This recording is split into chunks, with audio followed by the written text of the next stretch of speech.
जाएंगे, ठीक है। और इसकी चौड़ाई कितनी होगी, 20 एंगस्ट्रॉम होगी, ठीक है।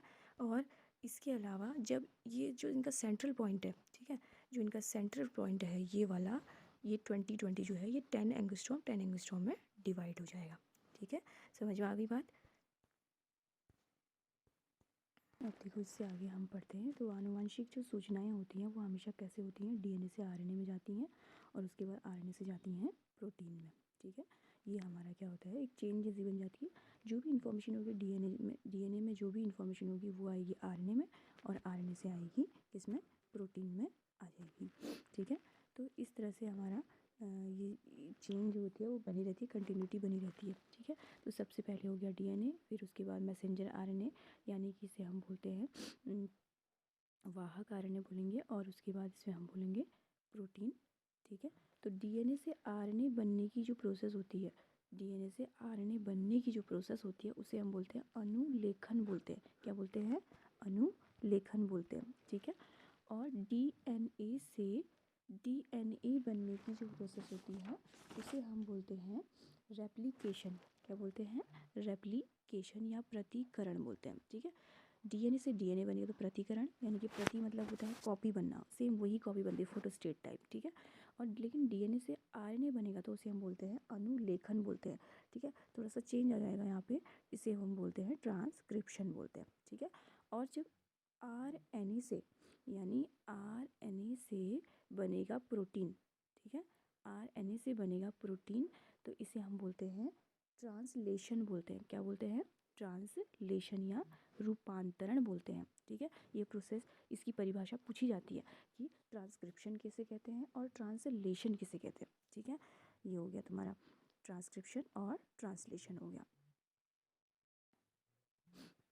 की गई है कि कुछ विषाणुओं में, यानी जो वायरसेस होती हैं उनमें ये प्रक्रिया होती है उल्टी होती है, यानी विपरीत दिशा में होती है, आरएनए से डीएनए में होती है, लिखा है, ठीक है। तो ये आरएनए से डीएनए में होने को, यानी आरएनए से डीएनए में होने को क्या बोलते हैं, क्या बोलते हैं, इसे हम बोलते हैं रिवर्स ट्रांसक्रिप्शन बोलते हैं, ठीक है। क्या बोलेंगे, रिवर्स ट्रांसक्रिप्शन बोलेंगे। अब हमारी नेक्स्ट हेडिंग है यहाँ पे, हमारी नेक्स्ट हेडिंग देखो, डीएनए कुंडली का पैकेजिंग, ठीक है। तो जो डीएनए जो चेन होती है हमारी, उसकी पैकेजिंग कैसे होती है, यानी वो कैसे पैक्ड रहता है, किस फॉर्म में रहता है केंद्रक के अंदर, ये चीज़ यहाँ पे पूछी जा रही है, ठीक है।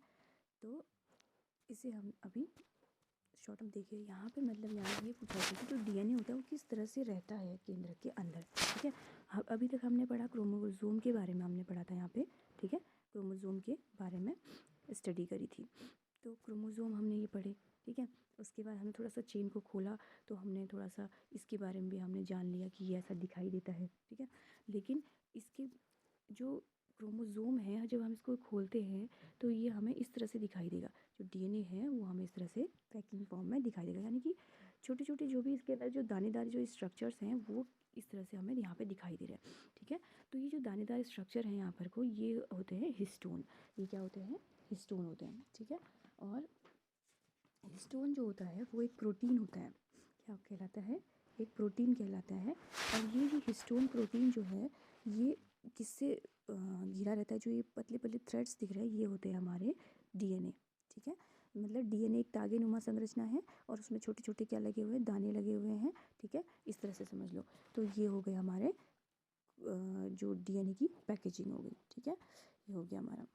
नेक्स्ट अब देखिए यहाँ पे डीएनए कुंडली का पैकेजिंग यहाँ पे लिखा हुआ है, ठीक है। लगातार दो क्षार युग्मकों के बीच दूरी जो होती है कितनी होती है, 0.3 नैनोमीटर होती है। अब यहाँ पे नैनोमीटर में चेंज किया गया है इसको, ठीक है। देन उसके बाद यहाँ पे लिखा हुआ है, मान लो सॉरी मान ली जाए, और यदि एक प्रारूपी स्तनधारी कोशिका में डीएनए कुंडली की लंबाई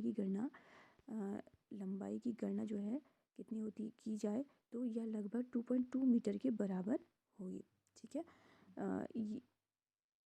यह लंबाई प्रारूपी केंद्र की लंबाई चौड़ाई लगभग 10⁻⁻6 मीटर से काफ़ी अधिक है, ठीक है, काफ़ी अधिक है।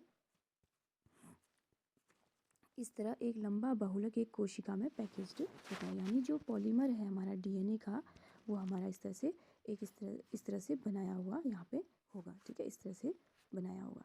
और इसके चारों ओर क्या होगी हमारी, ये डीएनए की पैकेजिंग होगी। ठीक है, ये हो गया हमारा। देन नेक्स्ट इसमें है यदि ई कोलाई डीएनए की, अब यहाँ पे आपको दिया हुआ है ई कोलाई के बारे में दिया हुआ है। ई कोलाई डीएनए की लंबाई, यानी जो ई कोलाई होता है, क्या होता है ई कोलाई? बैक्टीरिया होता है, जीवाणु होता है। ठीक है, इश्चेरिशिया कोलाई होता है, ये सबसे कॉमन है जिसकी स्टडी हम आसानी से कर सकते हैं। तो इसकी लंबाई जो होती है 1.36 मिलीमीटर हो तो क्या आप ई कोलाई में क्षार युग्मक जो बेस पेयर होते हैं उनकी संख्या की गणना कर सकते हैं? ऐसा पूछा जा रहा है हमसे। ठीक है, तो यहाँ पे इसके बाद लिखा हुआ है हमारा जो ई कोलाई होता है, यानी कि जो भी बैक्टीरिया होते हैं हमारे, उनका जो केंद्रक होता है वो स्पष्ट नहीं होता है। ठीक है, उनमें जो जेनेटिक मटेरियल होता है वो स्पष्ट नहीं होता है। तो वो क्या होता है, इनमें कोई केंद्रक नहीं होता है। ठीक है, स्पष्ट तरीके से नहीं होता है। जेनेटिक मटेरियल तो होता है, लेकिन जो जेनेटिक मटेरियल होता है वो कहीं पर इकट्ठा रहेगा इस तरह से। ठीक है, इकट्ठा रहेगा ये। देन उसके बाद इसमें लिखा हुआ है कि इनमें असीम केंद्रक, यानी कि इनका जो केंद्रक होता है वो स्पष्ट नहीं होता है। इसके बावजूद भी डीएनए पूरी कोशिका में नहीं फैला रहता है। वही चीज़ कही जा रही है कि वो एक जगह में इकट्ठा रह जाता है। ठीक है, जो डीएनए होता है वो ऋणात्मक आवेशित होगा। जो डीएनए होगा वो क्या होगा, नेगेटिव होता है। ठीक है, और वह कुछ प्रोटीन्स जो होते हैं पॉजिटिव होते हैं। ठीक है, धनात्मक होते हैं तो उनसे बना रहता है। ठीक है, जैसे हिस्टोन प्रोटीन के बारे में हम पढ़ते हैं वही बात हुई। तो ये क्या कहलाते हैं, आपस में न्यूक्लियोइड कहलाते हैं। जिसे केंद्रक में न्यूक्लियोइड कहते हैं। न्यूक्लियोइड में डीएनए बड़े लूपों में व्यवस्थित होता है जो प्रोटीन से जुड़े रहते हैं। तो ये आपस में किससे जुड़े रहते हैं, प्रोटीन से जुड़े हुए होते हैं। ठीक है, और जिन एनिमल्स में, जिन लिविंग बींग्स में, अब यहाँ पे देखिए, जिनमें न्यूक्लियस क्या होता है, स्पष्ट होता है, जिनमें संरचना जो होती है क्रोमोसोम की, क्रोमेटिन मटेरियल की स्पष्ट होती है, तो उसमें जो प्रोटीन होता है, ठीक है, वो क्या होता है,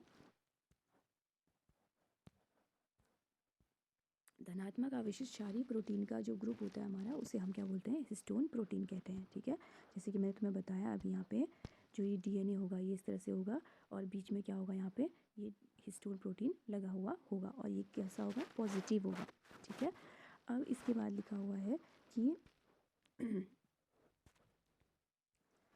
इसके बाद लिखा हुआ है इस प्रोटीन का आवेशित पार्श्व श्रृंखलाओं में स्थित अमीनो एसिड की बहुलता पर निर्भर करता है। यानी जो इसका पॉजिटिव जो प्लस चार्ज है, जो पॉजिटिव चार्ज है, वो किस पे निर्भर करता है, इसके इसके साथ लगे हुए जो अमीनो एसिड्स होते हैं उन पर डिपेंड करेगा वो किस तरह से लगे हुए हैं। ठीक है, और इसके अलावा स्टोन जो होता है वो क्या करता है, फिर 8 छोटे छोटे क्या होते हैं इसमें, इस अणु होते हैं इसके। ठीक है, तो इन अणुओं की यूनिट्स बनाता है, जिसे हम क्या बोलते हैं, हिस्टोन अष्टक बोलते हैं, और इसे क्या बोलते हैं, ऑक्टामर भी बोल सकते हैं, ऑक्टोमर भी कह सकते हैं। केमिस्ट्री में भी पढ़ा होगा, पेंटोज और टेट्राड, इस तरह से आपने पढ़े होंगे। तो वही चीज़ यहाँ पे आ रही है, ऑक्टोमर बोलते हैं अष्टक को, जहाँ पे 8 संरचनाएं एक साथ होती हैं। ठीक है, यह है कि जो हिस्टोन होता है वो किसके साथ होता है, इस तरह से यहाँ पे बीच में बीड्स होंगे, यहाँ पे ये डीएनए होगा।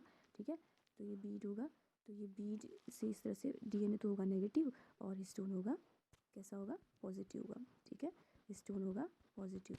तो इसको हम क्या बोलते हैं, इस संरचना को न्यूक्लियोसोम कहते हैं। क्या बोलते हैं, न्यूक्लियोसोम कहते हैं। अब एक प्रारूपी न्यूक्लियोसोम 200 क्षार युग्मक की डीएनए कुंडली होती है। यानी कि एक न्यूक्लियोसोम में कितने डीएनए होंगे, कितने डीएनए के बेस पेयर्स होंगे, 200 बेस पेयर्स होंगे। ठीक है, देन केंद्रक में मिलने वाली एक संरचना जिस पर न्यूक्लियोसोम एक के बाद मिलते जाते हैं, उसे हम क्या बोलते हैं, क्रोमेटिन कहते हैं। ठीक है, क्या कहते हैं, क्रोमेटिन कहते हैं। इसको हम बोलते हैं क्रोमेटिन।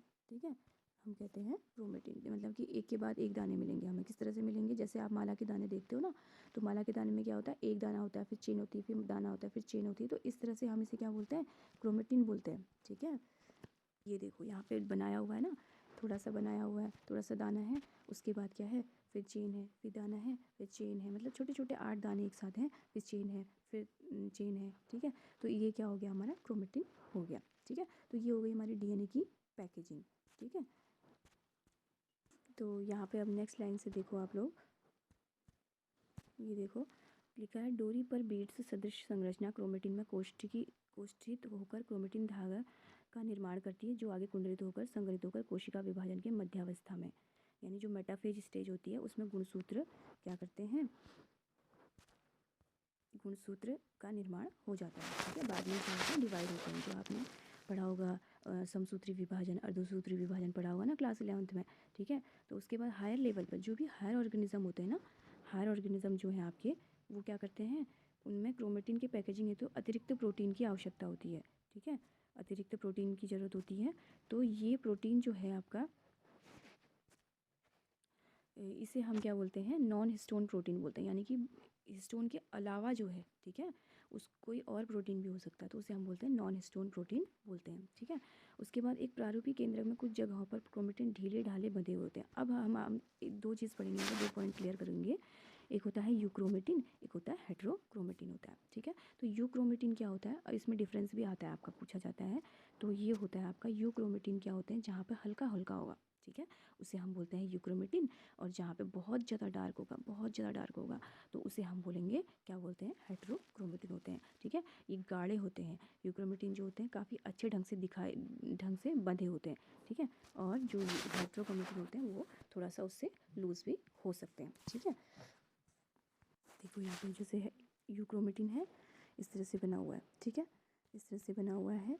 और ये है यूक्रोमेटिन, दूर दूर है, और हाइड्रोक्रोमेटिन क्या है, थोड़ा सा डार्क है, ठीक है, स्पष्ट होगा।